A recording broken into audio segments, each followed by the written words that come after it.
नमस्ते। प्रणाम। लेकिन नमस्ते मैम। आवाज कम आ रही है थोड़ी।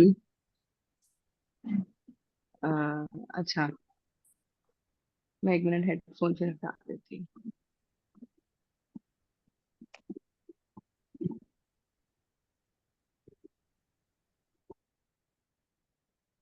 अभी ठीक है। हाँ, बोलिए आप। अभी अभी बेटर है वॉइस। हाँ, मुझे तो पहले भी ठीक आ रही थी। बहन को, प्रतिमा बहन को शायद कम आ रही थी। जी बहन जी, अच्छा। अब ठीक है। आप कंटिन्यू करिए। जी। हाँ जी। तो जैसे कि हम एक किताब की चर्चा कर रहे हैं और एक ऐसे विषय की चर्चा कर रहे हैं जो हम सबको सुनकर काफी उससे डर लगता है। बीमारियां तो बहुत है पर कैंसर के शब्द जी। से कम ही है स्वाति, आवाज कम ही है। अब कम होगी, पहले तो ज्यादा थी। अभी कम आ रही है। अभी कम होगी, पहले ठीक थी। पहले मैंने हेडफोन लगा रखा है।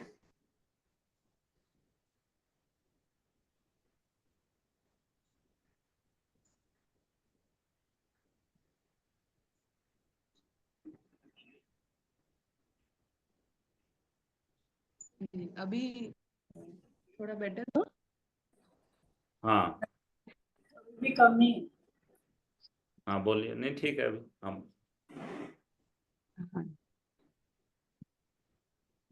अच्छा, तो जैसे कि हम कैंसर के विषय में एक बात कर रहे हैं और इसी विषय में हम एक किताब की चर्चा कर रहे हैं, किलिंग कैंसर नॉट पीपल, क्योंकि ये काफी इलाबोरेट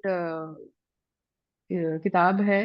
खाली एक्चुअली इस किताब की ही चर्चा नहीं करनी, हम एक विषय के बारे में इस किताब की चर्चा कर रहे हैं। तो आज हम उसके अगले चैप्टर के ऊपर हैं, जिसका टाइटल है एसिड अल्कलाइन। पहले भी हमने काफी बात करी थी कि बहुत सारी जो डिजीज होती है ज्यादातर, वो जब हमारा अंदर का एनवायरनमेंट अल्कलाइन, अब अल्कलाइन और एसिडिक क्या होता है कि जो हमारा पीएच होता है, बेसिकली पीएच एक लेवल ऑफ मेजरमेंट है, यूनिट ऑफ मेजरमेंट है। तो जब वो हमारा 5, 6, 4, 5 से ज्यादा कम होता है तब वो एसिडिक हो जाता है, बढ़ जाता है तो अल्कलाइन हो जाता है। तो कैंसर जो होता है इन प्रिसाइज, वैसे तो सारी बीमारियां हैं, पर जो कैंसर होता है ये अल्कलाइन एनवायरनमेंट में बिल्कुल भी नहीं होता है। ये इसकी मेन की है। तो अगर हमने अपने शरीर को अल्कलाइन बना लिया तो ये डिजीज नहीं हो पाएगी। ये this is a proven fact, ये अब एविडेंस है इसका। तो अब अल्कलाइन हम कैसे बनाएं? तो सबसे पहले तो पानी है, जिनसे अल्कलाइन बन जाता है, अल्कलाइन पानी मिलता है। और बाकी हम जो डे टू डे में अपने खाने का ध्यान रखते हैं, तो बेसिकली जो एसिडिक एनवायरनमेंट होता है, हमारे शरीर के अंदर एसिडोसिस हो जाता है, जो कि एनवायरमेंटल कंडीशंस की वजह से है और खाने की वजह से है मोस्ट प्रोबेबली। तो जब हम एसिडिक एनवायरनमेंट होता है तो ये एक गेटवे होता है, एक रास्ता होता है बहुत सारी बीमारियों का, बैक्टीरिया, वायरस, फंगाई, और सभी का कल्मिनेशन बन के कैंसर की शुरुआत होती है। तो कैंसर पेशेंट, जैसे इस किताब में भी बोला कि जब अगर वो 7 से ज्यादा होगा, तो उसमें जब हमारा पीएच 7 से ज्यादा होगा अंदर शरीर के एनवायरनमेंट का, तो कैंसर ग्रो नहीं हो सकता। सो बेसिकली हमें हर वो अटेम्प्ट करना है, और ये एक हमें एक इंटेंशनल अटेम्प्ट करना है। ऐसे नहीं है कि अ, अपने आप हो जाएगा, या डॉक्टर्स के पास है हर चीज का, पर वो ये कन्वेंशनल प्रोटोकॉल ही है। अगर हमें एसिडिक और अल्कलाइन एनवायरनमेंट बदलना है तो वो हमें इंटेंशनली बदलना पड़ेगा। हमें इंटेंशनली क्या खाना है, कैसे खाना है, क्या पानी पी रहे हैं, ये हमें खुद से सोचना पड़ेगा। और सभी को सोचना पड़ेगा। ऐसे नहीं है कि एक एज के बाद ज्यादा चांसेस होते हैं, नहीं, ऐसा नहीं है। जितना जल्दी हम एक बच्चे के ह्यूमन बॉडी के एनवायरनमेंट को बदल दें उतना अच्छा है। तो बेसिकली उसमें लिखा गया है, उस किताब में भी, जो कैंसर होता है वो ऑक्सीजन की कमी से होता है। तो बेसिकली ऑक्सीजन और एल्कलाइन दो चीजें ऐसी होती हैं जो हमें ध्यान रखनी होती है कैंसर के ट्रीटमेंट। कैंसर ना हो, बेसिकली ट्रीटमेंट तो मैं नहीं बोलूंगी, ट्रीटमेंट तो तब जब वो होगा ही नहीं। तो ऑक्सीजन डिप्राइवेशन की वजह से होता है। और उसकी वजह से क्या होता है कि जो हमारे सेलुलर लेवल पे टॉक्सिन्स आ जाते हैं और सर्कुलेशन की कमी होती है, तो oxygen deprivation, cellular intoxication, lack of circulation, so ये एक मैकेनिज्म की तरीके से एक्ट करता है कि ऑक्सीजन हमारे शरीर में नहीं आई। जब ऑक्सीजन जितनी मात्रा में हमें चाहिए है वहां नहीं आई, तो एक्चुअली ऑक्सीजन ही है जो सेल से सारे ऑर्गन्स में जाती है।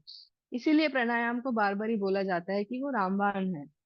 आसन है, ठीक है, उसका अलग इम्पोर्टेंस है, बट प्राणायाम इसीलिए सबसे ज्यादा उसकी चर्चा होती है हर जगह, और उसको इतना ज्यादा मतलब श्रेष्ठ उसमें हमें दिया जाता है, क्योंकि प्राणायाम ही है जिससे ऑक्सीजन पे काम होता है और सेल्स लेवल पे होता है। जैसे हमारी क्लास में भी अंकल अक्सर बोलते हैं।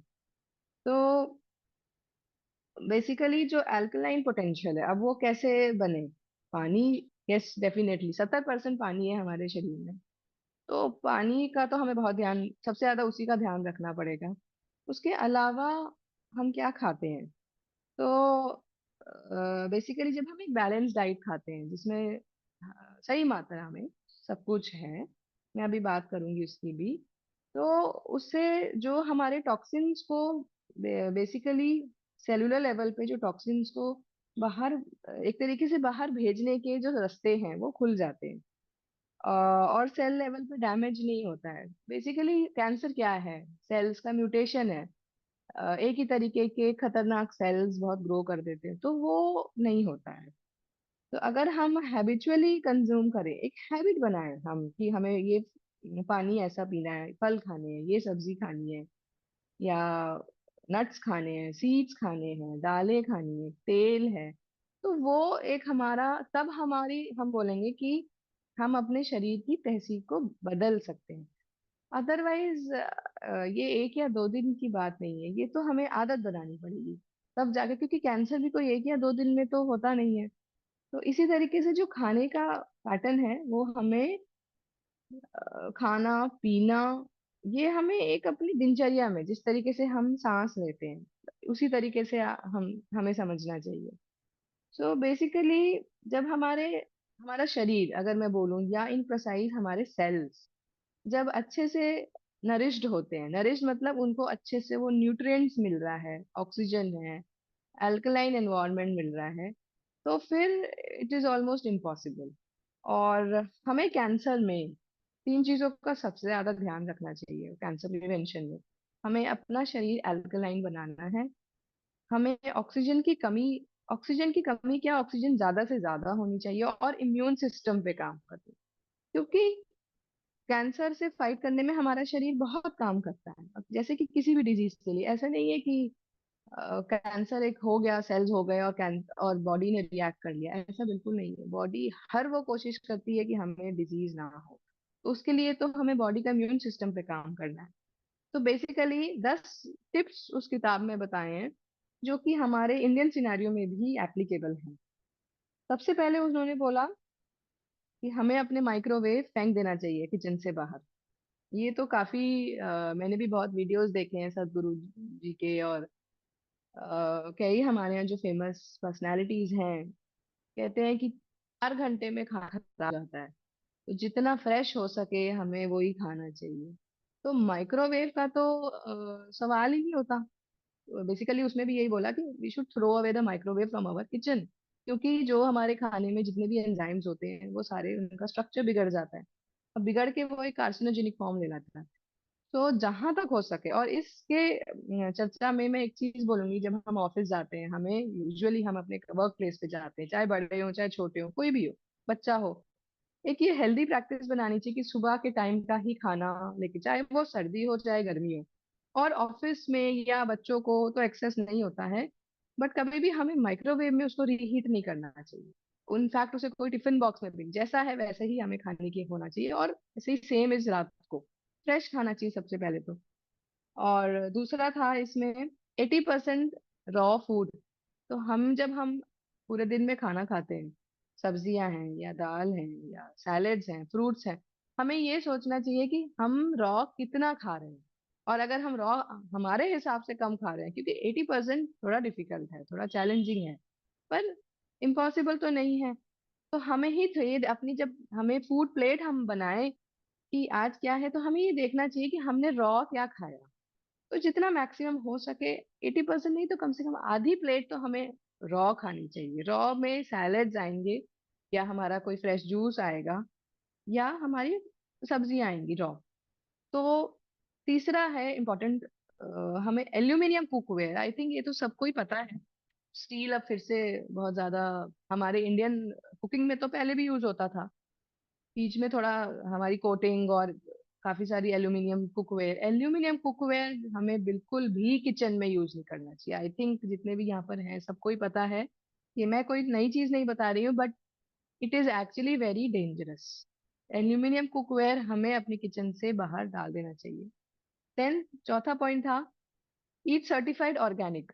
ये थोड़ा सा है, बट वही, क्योंकि हमारा सबका बेस फार्मिंग से कहीं ना कहीं होता है। तो अगर हम किसी को जान पाए जिसके खेत हो, या हम किसी को कांटेक्ट कर पाए, इम्पॉसिबल डिफिकल्ट है, अगेन इम्पॉसिबल नहीं है, हमारे सबके घरों में कोई ना बड़े एज का, या हमारे नेबर्स में, या हमारे फ्रेंड्स के, हमारे कहीं ना कहीं सर्कल में ऐसा कोई जरूर मिलेगा जहाँ हम ऑर्गेनिक फूड कैसे ले सके। वो हमें कोशिश करना चाहिए। देन इसमें था जो कि हम नहीं करते हैं, ये हमारे लिए इतना एप्लीकेबल नहीं है, हमें फ्रूट्स और सब्जियां क्लोरीनेटेड पानी से तो बिल्कुल नहीं धोना चाहिए। हमें कोई भी सैलेड की ड्रेसिंग्स नहीं लेनी चाहिए। जो यंगस्टर्स हैं उनको बहुत आसान है क्योंकि टाइम की कमी रहती है, पर मैं फिर भी बोलूंगी अगर कुछ भी ना बने तो just boil all the vegetables and have it without any salt, without, just कुछ भी ना डालें, और कुकिंग के टाइम में ही नमक डाल लें। Please don't have anything packed, कि हमें टाइम की कमी है तो हमने ब्रेड ले लिया, क्या हमने कोई सैलेड ड्रेसिंग्स ले ली, क्या हमने ऊपर से कोई टॉपिंग ले ली। वो बहुत डेंजरस है। मतलब मेरी यंगस्टर से तो, क्योंकि ओल्ड एज में तो फिर भी लोग काफी हमारे यहाँ, हमारी कंट्री में बहुत एक्टिव एक जनरेशन है, यंगस्टर्स का आज भी डेट में वो कमी है। तो उसमें क्लियरली लिखा हुआ था कि कोई भी फूड जो पैक्ड है इसका मतलब उसमें वो चीज डली हुई है जिससे वो खराब ना हो। तो ये अननेचुरल है, क्योंकि खाने का खराब होना तो नेचुरल प्रोसेस है ना, हमने तो उसको इंटरफेयर कर लिया, वो हमें बिल्कुल नहीं करना चाहिए। देन ऑयल की बात थी, ये अगेन हमें पता है, एक्स्ट्रा वर्जिन ऑलिव ऑयल उसमें बेस्ट बोला, और एक्स्ट्रा वर्जिन कोकोनट ऑयल भी। हमारे कंट्री में मस्टर्ड ऑयल का कंजप्शन बहुत ज्यादा है, इट्स वेरी गुड। वहां तो नहीं है क्योंकि वहां होता नहीं है, इसलिए उसमें मेंशन नहीं था, बट हमारे पास बहुत एविडेंस है जो कहते हैं mustard oil is very good. इस सिनेरियो में मैं ये बोलूंगी जितने भी रिफाइंड ऑयल हैं, ये कोई ये कोई शान की बात नहीं है कि हमारे किचन में, हमारे घर में रिफाइंड ऑयल नहीं है, हमें we should throw that refined oil.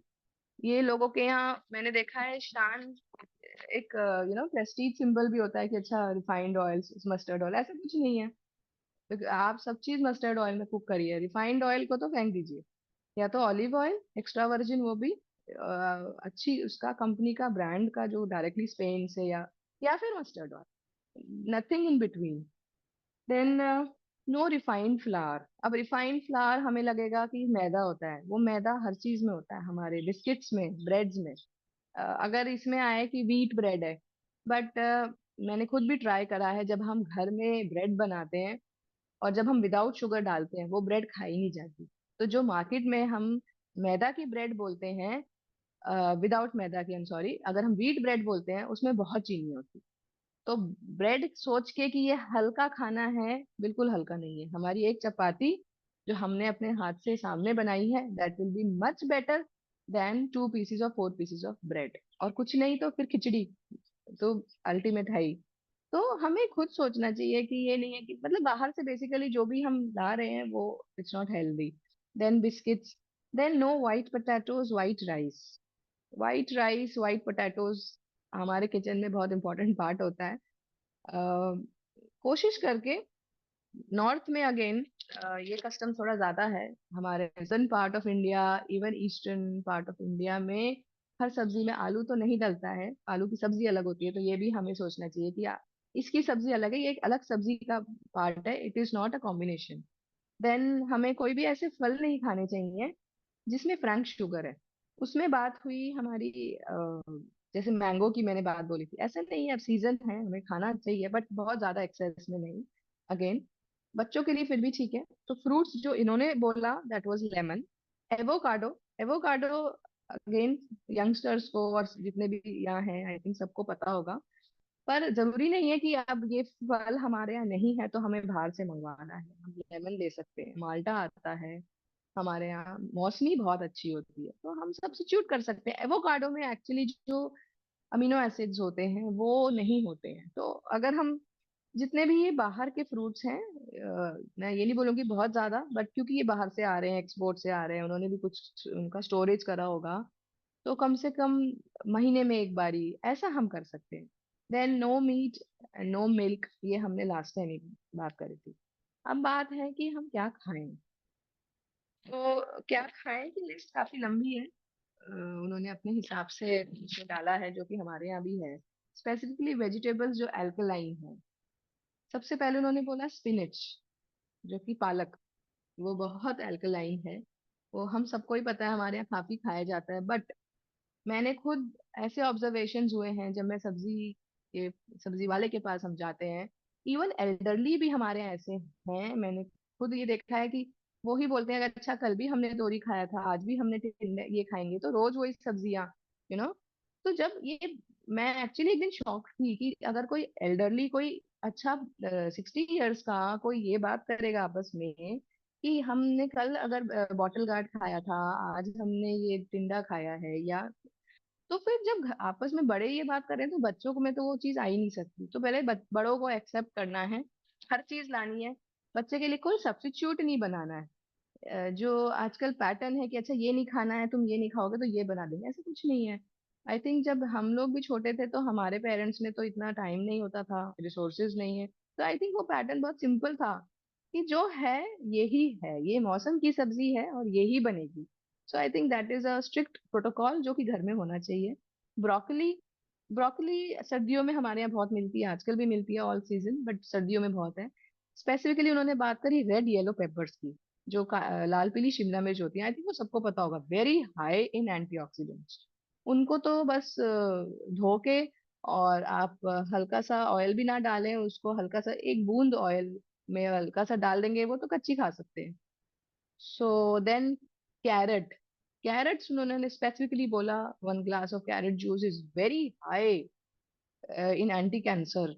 And specifically उन्होंने ऑरेंज रेड सब कैरेट की, तो कैरेट हमारे यहाँ सर्दियों में खूब होती है, इनफैक्ट गर्मियों में भी ऑरेंज वाली होती है। अब कैरेट हम कैसे खा सकते हैं? कैरेट हम सैलेड में खा सकते हैं कच्ची, क्योंकि बात कच्ची की हुई है। तो बेसिकली हमें जब हम घर का खाना प्रिपेयर करें तो हर जने को, हर बड़े को एटलीस्ट ये सोचना चाहिए कि हमारे सैलेड में हर एक चीज वो हमारे लिए होनी चाहिए। इट शुड नॉट बी कि एक गाजर या एक टोमेटो या बेल पेपर्स वो सब में डिवाइड हो। ठीक है, yes it should be divided, but then वो कॉन्सेप्ट होना चाहिए। बट जब जो बना रहा है उसके मन में ये होना चाहिए 4 लोगों का खाना बन रहा है तो 4 गाजर, जिससे कि कम से कम एक गाजर तो जाए। इंडियन सिनेरियो में वो डिस्ट्रीब्यूट हो जाती है। तो एक दिन सिर्फ सैलेड्स ही खाइए, मतलब एक मील, रात का मील हम we can substitute to salads, तभी ये सब चीजें ज्यादा आएंगी। बीन्स, देन ओकरा, भिंडी, एवोकाडो मैं बात कर चुकी हूँ। कुछ अगर हम इंडियन फूड की बात करें, मैं इनके लिए कुछ आर्टिकल्स पढ़ रही थी, आई थिंक वो सबको पता होगा। हमारे यहाँ मोरिंगा प्लांट होता है। Moringa plant is actually called as a miracle tree. It is very good. Moringa एक ऐसा, मोरिंगा की बात उस किताब में नहीं हुई, बट क्योंकि ये सारा फॉरेन फूड था तो हमें यहाँ पे तो पता होना चाहिए कि हमारे पास भी बहुत ऐसे ट्रीज और हर्ब्स हैं। मोरिंगा एक ऐसा प्लांट है जिसमें उसके टहनी से लेकर, आई थिंक सभी को यहाँ पता होगा, टहनी से लेकर उसके पत्ते से लेकर उसके फ्रूट से लेकर, उसमें ऐसा एक भी चीज नहीं है जिसमें न्यूट्रिएंट ना हो। तो आजकल उसके पत्ते तो बहुत इजीली अवेलेबल है, मैंने खुद भी बनाया हुआ है, हालांकि धूप नहीं है।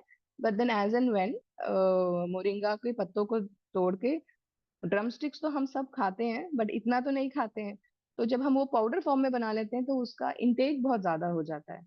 सो एटलीस्ट हम 2 चम्मच मोरिंगा के पाउडर 1 ग्लास नॉर्मल पानी में सुबह एक हैबिट डाल सकते हैं। और पाउडर से ही मुझे याद आया, उसमें किताब में बात थी वीट ग्रास और बार्ले ग्रास। वीट ग्रास तो हमारा सिंपल गेहूं है, बार्ले ग्रास इज जौ, जो हम जौ उगाते हैं। तो उनकी भी जो घास है, ये मिलना हमारी कंट्री में तो मुश्किल नहीं है। तो उसकी जो घास है उसको मंगवा के और उसको सुखा के उनके powder. So basically moringa, wheat grass, barley grass, ideally मैं रिकमेंड करूंगी कि मोरिंगा का और इनका तीनों चीज का पाउडर होना चाहिए, जिससे कि तभी ये खाया जाएगा। और सुबह के टाइम में अगर हम उसका पानी पी लेंगे तो फिर डेफिनेटली एम्प्टी स्टमक उसका बहुत बढ़िया एब्जॉर्प्शन होगी। देन टर्मरिक, वो हमारे इंडियन फूड के में तो शायद ही कोई खाना होगा जो हल्दी के बिना नहीं बनता है। और उस दिन मैं एक वीडियो भी देखा था सदगुरु जी का, उनके भी एक रिकमेंडेड डोजेज में आता है, क्योंकि टर्मरिक हम कितना खाएं, नॉर्मल खाने में हम खा रहे हैं, पर मेरे पास कुछ लोगों का वैसे भी कॉल एक बारी आया, अभी आया था कि टर्मरिक का कितना क्वांटिटी होना चाहिए, क्योंकि ज्यादा नहीं खा सकते हैं। तो बेसिकली हिमालयाज है, या इवन सदगुरु जी ने भी एक 1 tablet of turmeric and 1 tablet of neem, उन्होंने डोजेज बनाई है इस हिसाब से, तो वो भी हम खा सकते हैं। देन हाँ जी, आजकल एक बहुत बड़ा एक है Himalayan salt, pink salt, very good हमें। बट वो ये उसमें सोडियम थोड़ा कम होता है, और मैंने रेगुलर खाकर ये भी देखा है कि सोडियम कम होता है, by chance regular blood test कराए थे तो कम आया था। मैं ये नहीं बोलूंगी कि किचन से बिल्कुल हटा दो, बट ऐसे करना चाहिए कि 3 महीने हिमालयन सॉल्ट, 1 महीना नॉर्मल सॉल्ट, तो वो जो बॉडी में जितना चाहिए उतना मिल जाता है हमें sodium. Then beetroot, beetroot में बहुत ज्यादा फ्लेवेनॉइड्स होते हैं। Beetroot almost I think 12 महीने आता है, और बीट रूट सबसे इग्नोर्ड सब्जी होती है जो कोई खाता नहीं है, क्योंकि सैलेड में कड़वा लगता है, तो वो सारी चीजें बता रही हूँ मैं जो कोई एक्चुअली पसंद नहीं करता। बट देन बीट रूट को काट के अगर हम उसका जूस बना लें, उसमें आजकल तो जूस पी सकते हैं, उसमें हल्का सा नींबू डाल दें और थोड़े से पुदीने के पत्ते, इट टेस्ट वेरी गुड। मैंने खुद टेस्ट किया है, इट्स वेरी नाइस। और नहीं तो रोज उसको उसको पतला काट के उसको हल्का सा गर्म पानी में बस भिगो लीजिए 10 मिनट पहले, वो एक अच्छा टेस्ट बन जाएगा। अब बात करते हैं हम नट्स की और सीड्स की। अच्छा, एक इंडियन उससे एक चीज हमारी रह गई है, आंवला। आई थिंक सभी को पता होगा आंवला, इंडियन गूसबेरी, एक उसमें हाईएस्ट कंटेंट होता है विटामिन सी का वर्ल्ड में। एक आंवला अगर हमने खा लिया तो वो कम से कम 20 संतरों के बराबर होता है। अक्टूबर से लेकर मार्च तक तो आंवला रेगुलर आता है। आजकल नहीं आ रहा है, तो हम त्रिफला बना सकते हैं अपने घर में। और हम अगेन जब हम त्रिफला बनाएंगे तो उसमें हरड़ और बहेड़ और आंवले की जो क्वांटिटी होगी, 1:2:4 आप बना सकते हैं, 1:2:3, जो भी कंफर्टेबल रहे। आंवला यूजुअली ज्यादा लेते हैं, तो एटलीस्ट रोज नहीं तो वंस या ट्वाइस इन अ वीक ले सकते हैं, तो आंवला जा चला जाएगा हमारे उसमें। और फिर जब आंवला फ्रेश आ रहा है तब तो ग्रीन जूस, प्लीज आंवले का आप अचार या मुरब्बा कुछ बनाकर उसका नेचुरल कंटेंट को मत खराब करिएगा, उसमें नमक डाल के या चीनी डाल के, it all get oiled. Then last में है नट्स एंड सीड्स, वो हम खाते हैं, बट गर्मियों में अगेन इंडियन किचन में, इंडियन सिनेरियो में मैंने देखा है कि बादाम गर्म होते हैं, तो बिल्कुल गर्म होते हैं, पर बादाम और अखरोट और जितने भी हमारे बाकी हैं, मतलब ये तो प्रेडोमिनेंटली, या हमारी ये किशमिश, मुनक्का, हमें भिगो के खाना चाहिए। तो एक हैबिट होनी चाहिए कि मेथी दाना एंड बादाम, और बादाम हमें सर्दियों में भी भिगो के खाना चाहिए, क्योंकि जो उसके छिलके होते हैं उसमें बायोटिन, उसमें वो that is not indicated for eating even in winters. So almonds की बहुत बात करी थी, आई थिंक वो सभी को पता है, उसमें बहुत हाई ओमेगा 3 होता है, वेजिटेरियन सोर्स। और अगर आप एक 12 बादाम, दो मोटे दो बड़े अखरोट और किशमिश, और अगर मेथी और फ्रूट्स अगर आप खा लेंगे, सो आई थिंक 11 o'clock तक तो वैसे ही आपका एम्प्टी स्टमक हो जाएगा, एंड 12 घंटे की फास्टिंग भी हो जाएगी। सो बहुत सारी चीजें हम अवेल कर सकते हैं अगर हम ऐसा डाइट पैटर्न। लास्ट में बात है सीड्स की, फ्लेक्स सीड्स, अलसी का दाना, आई थिंक सभी को पता होगा, उसको भून के हमें खाना है, कच्चा हमें नहीं खाना है। और हम कैसे भी खा सकते हैं, again don't try to fry it या मैनिपुलेट इट, जितना हम उसको भून के खाएंगे, और थोड़ी थोड़ा क्वांटिटी में हमें भूनना चाहिए, वो खराब भी हो जाता है। तो दिस इज अबाउट। हाँ जी, एक चीज और जो कि बहुत इंपॉर्टेंट है, एप्रिकॉट, ड्राई खुमानी, उसमें जो उसका जो उसमें बहुत रिसर्च हुई हुई है स्पेसिफिकली खुमानी से, तो आज जब हम, अब खुमानी का सीजन तो, फ्रेश खुमानी का सीजन तो चला गया है, बट देन जो ड्राई है वो भी हम खा सकते हैं। उसमें ड्राई खुमानी की ही बात हुई थी। तो प्लीज मेक इन अटेम्प्ट कि जब हम बादाम और अखरोट लाएं तो हम ड्राई खुमानी भी लाएं। और खुमानी में तो उसमें बात थी कि हम 10 से 15 खुमानी भी, पाकिस्तान में जो कैंसर के केसेस हैं वो काफी कम हैं, क्योंकि वहाँ खुमानी का इंटेक बहुत होता है। बट उनकी वैसे डाइट खराब है, तो बट देन जब उन्होंने रिसर्च करा था, जो मैं स्पेसिफिकली ये बोला था, और खुमानी में ऐसे बहुत न्यूट्रिएंट्स होते हैं जो एंटी कैंसर है, जो कि आई थिंक, मुझे तो खुमानी का मुझे आइडिया नहीं था, बाकी चीजों का थोड़ा थोड़ा आइडिया था। Khumani was something which I read from that textbook. तो खुमानी आप 10 महीने क्या 12 महीने अपनी डाइट में, तो ये सारी चीजें हैं जो हम, एंड अलोंग विद दैट, हाँ जी बिल्कुल, अल्कलाइन पानी वो तो प्रेडोमिनेंट है ही, क्योंकि 70 से 80% हमारा शरीर पानी से ही बना हुआ है, तो पानी के बिना तो कुछ नहीं है। तो I will and my session over here, और आपके कुछ डिस्कशन का कुछ पॉइंट्स हो तो प्लीज कम अहेड। नहीं, बहुत बहुत धन्यवाद स्वाति। आपने जैसे बताया ना, इस वाइट के बारे में बता रहे थे आप, तो उसमें 3 वाइट वो भी बोलते हैं जब नेचुरोपैथी सेंटर में जाते हैं, शुगर, मैदा और नमक। तो तीनों वाइट बहुत ज़्यादा डेंजरस हैं, उसको अवॉइड करना है। और फिर आप बता रहे थे जैसे ये ना, व्हीट ग्रास, तो व्हीट हम्म ग्रास ये भी रिकमेंडेड है, जितने भी कैंसर के जहाँ भी कोई मैंने देखे हैं, तो व्हीट ग्रास और वो भी हम खुद उगा सकते हैं अपने यहाँ पर। पहले तो सूर्यप्रकाश हम्म चौधरी पहले ट्रे सप्लाई करते थे, तो मैंने तो बल्कि एक टाइम पर पूरी ट्रे मंगाते थे। वो छोटे छोटे, एक 2 दिन का, 4 दिन का, 6 दिन का, इस तरह से वो बोए हुए वो सप्लाई भी करते थे, लेकिन वो पॉसिबल नहीं है।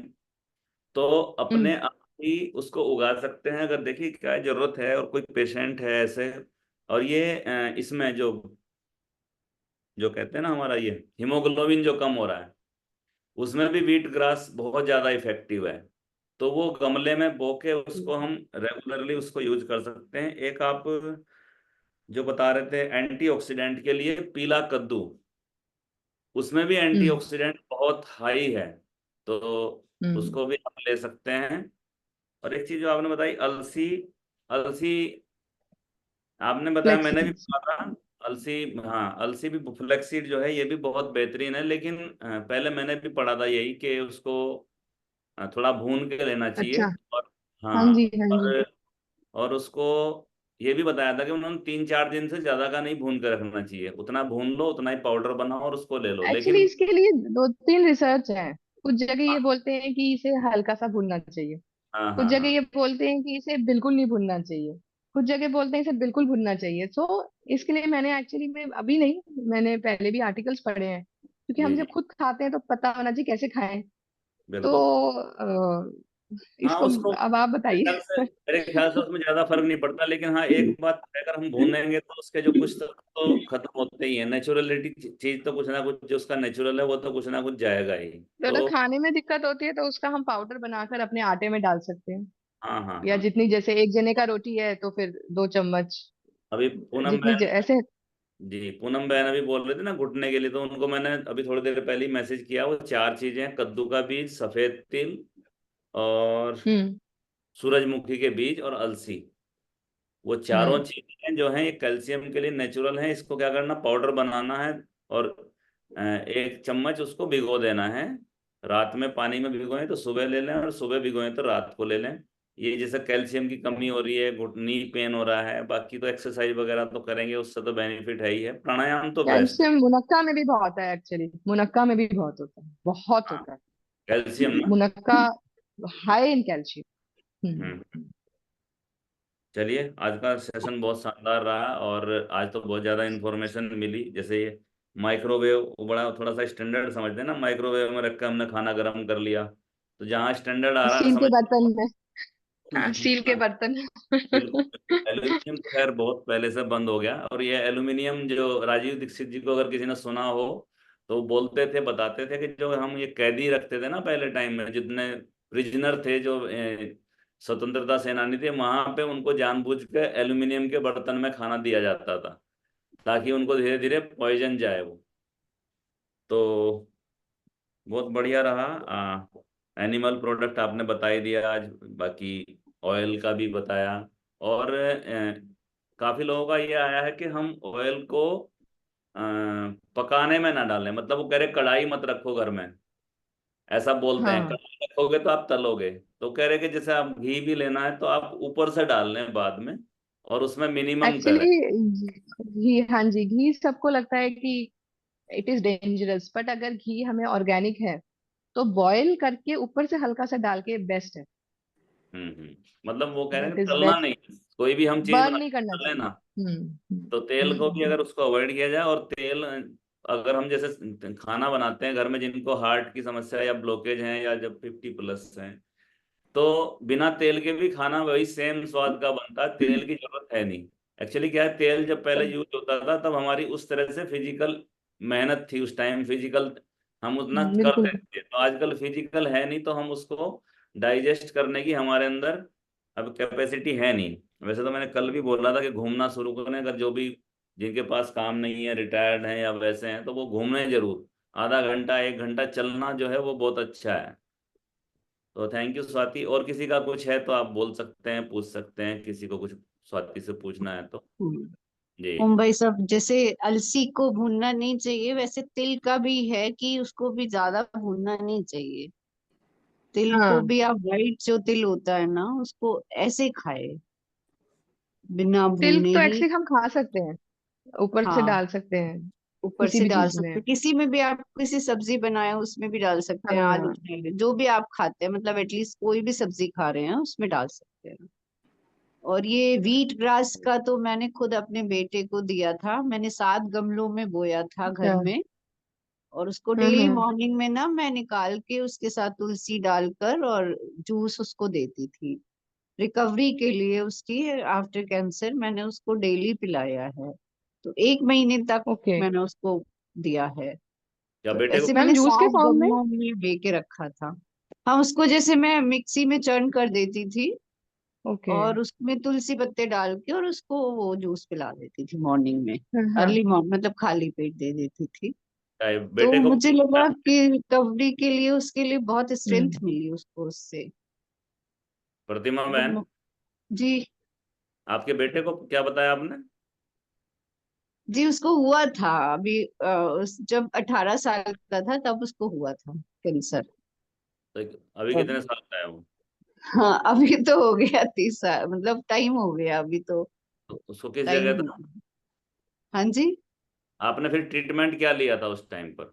नहीं, उस समय तो मैंने ट्रीटमेंट ही कराया था, मेडिकल ट्रीटमेंट ही लिया था मैंने, मैक्स में उसका पूरा ट्रीटमेंट चला था।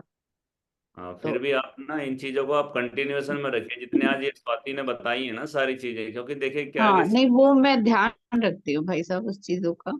बहुत चांस है वो दोबारा होने का ना उसका, क्योंकि आप नहीं नहीं, वो मैं सब बहुत ध्यान रखती हूँ उसका, अभी मैं उसके साथ ही इसलिए रहती हूँ और हमें उसका खाने पीने का ध्यान रखती हूँ अच्छे से। जी जी जी जी। तो अभी तो टच वुड, भगवान की कृपा है, सब अच्छा है। हाँ हाँ हाँ हाँ। हाँ। जी। और किसी का कोई प्रश्न है, कुछ बताना है तो बोल सकते हैं। जी। Dr. Swati, what about pumpkin seeds? मैं एक्चुअली इंक्लूड नहीं किया था ma'am, pumpkin seed, sunflower seeds और सफेद, फ्लेक्स सफेद। सीड्स, ये सब बहुत अच्छे हैं, जितने भी सीड्स हैं ये तो रामबाण है, मतलब खाने ही चाहिए। Okay, chia okay. सीड्स, हाँ जी हाँ जी। पंपकिन तो इनफैक्ट जब घर में हमारे यहाँ तो इंडियन उसमें बहुत सब्जियां बनती हैं, तो हमें सीड्स नहीं फेंकने चाहिए, वो हाँ, खाने चाहिए। वो लोग ड्राई उसको करके। निकाल के मैंने देखा है हटा देते हैं, वो तो नहीं खाने मैं, चाहिए। हाँ, वो उसमें तो बादाम से ज्यादा वो होता है ताकत। बेनिफिट्स है। हाँ। हाँ, और पम्पकिन सीड मैं कभी फेंकती नहीं हूँ जब भी बनाती हूँ पम्पकिन, और पम्पकिन खुद भी बहुत अच्छा होता है, हर चीज के लिए अच्छा होता है पम्पकिन, बहुत, हाँ, हाई सब्जी के लिए। विटामिन है। हाई हाँ। विटामिन। तो थैंक यू। और कलर, येलो कलर की वजह से आई के लिए भी बहुत अच्छा होता है, वो उसके लिए भी अच्छा होता है। जी जी। तो अभी सीड्स तो डाल एक, के बनाया वो खाए भी। अभी तो ना ये जो आपने पंपकिन का बताया ना, अभी ये इसको ना बहुत ज्यादा ये आयोनाइज वाटर जो चल रहा है, साथ में बोल रही थी स्वाति, आयोनाइज वाटर में उसको डिप करके ना टुकड़े काट के, तो कह रहे हैं कि उसको छोटे से टुकड़े काटो, उसी पानी में जैसे 9.5 pH में उसको डिप किया, और उसी के साथ जो जूस ले रहे हैं, वो तो मतलब बहुत ज्यादा इफेक्टिव है, बहुत ज्यादा। मतलब वो उसी जूस पर ही रख रहे हैं और कुछ दे ही नहीं रहे। वो इतना हाई एंटीऑक्सीडेंट होता है उस पंपकिन में, जो पीले वाला कद्दू होता है। तो उसी के साथ ही वो ट्रीट कर रहे हैं, और बहुत बहुत भयंकर भयंकर बीमारियों में उन्होंने ट्रीटमेंट उसको लिया है। आयोनाइज वाटर प्लस वो उसको डाला, और उसको फिर वो जैसे ही उसमें आयोनाइज में 9.5 में डालते हैं तो वो एकदम से ताजा हो जाता है। आयोनाइजेशन आया था तो उसका जो कहते हैं ना पीएच, वेल पीएच तो है ही है, उसका जो वोल्टेज वो रिटेन हो जाती होती है। निगेटिव, हाँ एकदम ताजे वाली जो निगेटिव चार्ज जैसे हो जाता है, तो वो बहुत ज्यादा इफेक्टिव है। तो पंपकिन तो जबरदस्त है। और हमारी तो बहुत सारी चीजें अच्छी हैं, लेकिन वो क्या हमने करप्टेड सब चीजें कर ली, हमारा लाइफ स्टाइल, हमारा सब कुछ। तो ये सब चीजें हम्म। हमें दोबारा लानी पड़ेंगी। जहां जहां अगर कुछ भी आ रहा तो मतलब वो एटलीस्ट हमें नॉलेज रहती है ना, तो एकदम से समझ में कुछ आएगा तो कान खड़े हो गए ना, फिर एकदम से भी कर लें तब भी हम बहुत बच सकते हैं इन सब चीजों से। चलिए, थैंक यू स्वाति, बहुत शानदार और बहुत बेहतरीन आज की इन्फॉर्मेशन रही। मैंने तो पूरा का पूरा नोट कर लिया आज, मैं अपना जो चलिए। अच्छा। तो मैं तो पूरा नहीं सुन पाई स्वाति, बीच बीच में आवाज ब्रेक हो रही थी, नहीं, पता नहीं या रिकॉर्ड। मेरे फोन में ही कुछ था, मैं नहीं सुन पाई। लेकिन अब यूट्यूब पे दोबारा सुनूंगी तो शायद सारी चीजें क्लियर और सुनाई देंगी। जी जी, यूट्यूब